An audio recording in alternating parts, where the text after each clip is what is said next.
Good afternoon. Bali, meron po tayo install ngayon na Cooper tires sa FJ Cruiser. Bali, check ko natin. Ang in-install ko natin is Cooper na 275-55-20. Yan.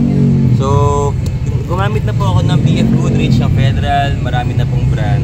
Ang na-notice ko dito sa Cooper tires, especially sa pricing, mas mura siya compared sa BFG. Pero yung quality niya okay na okay. So, by the way, Cooper tires are made in US. And sikat sila sa US rin. So, reliable ho to. Kanina ho, din-ride ko na rin to. Yan. Super tahimik. Tahimik siya. In fairness hindi rin siya mabigat sa manibela. Maski malapad siya, 275-55-20. And in terms of design, tignan ho natin yung sidewall. Yan. Yan, meron ho siyang side grips. Yan, kita mo na. Yan, so stylish ho siya.